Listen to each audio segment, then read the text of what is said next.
पंचम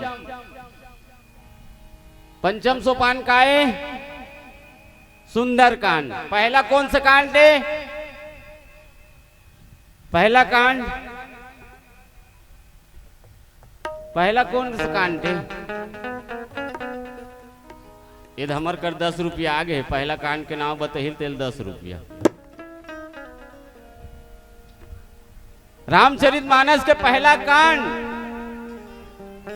हाँ ये दौड़ दौड़। हाँ नोनी ये दे आदरणीय महोदय जी वो देखो ते लड़का बता दे दे तो सरपंच महोदय दे दे तू दान दे दी ले आ नोनी जोके भरा ताली बजा दो हमारे बहिनी के लिए। बोल सियापति रामचंद्र की जय। होना चाहिए डेयर। किसी ने अर्ज किया है कि कदम ऐसा चलो कि निशान बन जाए, काम ऐसा करो कि पहचान बन जाए। कदम ऐसा चलो कि निशान बन जाए, काम ऐसा करो कि पहचान बन जाए। यहाँ जिंदगी तो मच्छर भी जी लेते हैं आसानी से, मगर जिंदगी ऐसा हो कि मिसाल बन जाए। जिंदगी ऐसा हो कि एक मिसाल बन जाए। लगना चाहिए ना कि हमारे नावा गांव के बेटी बहिनी मन में वो दिमाग है, वो क्षमता है, वो बुद्धि है, वो विवेक है। आप सबों से भी निवेदन। तो पहला बाल कांड, दूसरा अयोध्या कांड, तीसरा अरण्य कांड, चौथा किष्किंधा कांड और पांचवा चलो गाना गा रहे भैया हो।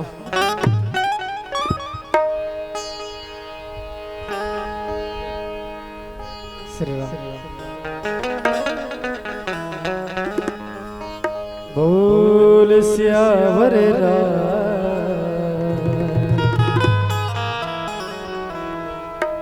राजा चंद्रदेव की जय।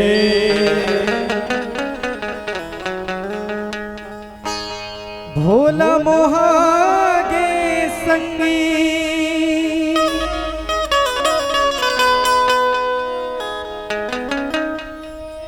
शिव भोला मोहागे ना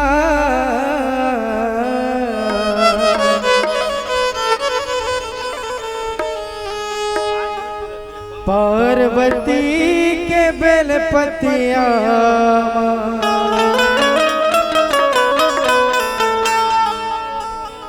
शिव भोला मोहागे ना।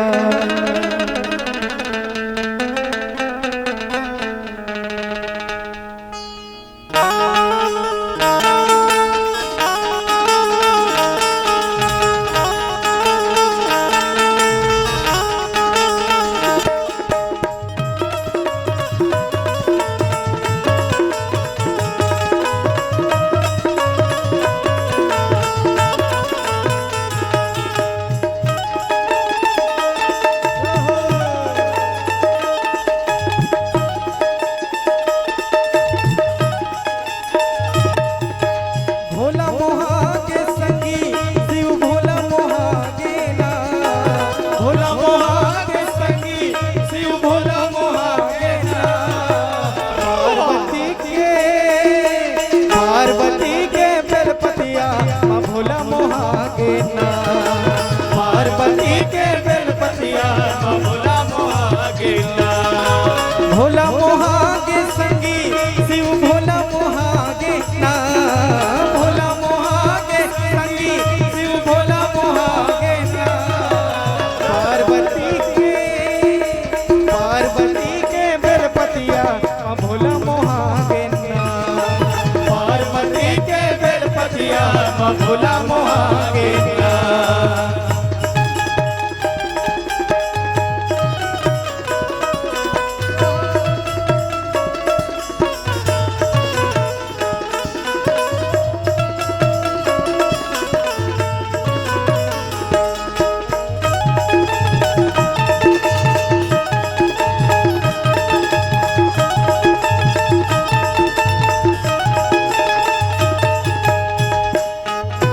सावन के महीना माटी के दियना पार्वती हा जलावना।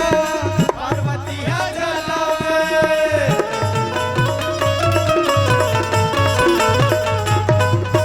धोवा धोवा चामुर औ बेलपतिया पार्वती हा चढ़ावना। पार्वती हा चढ़ावे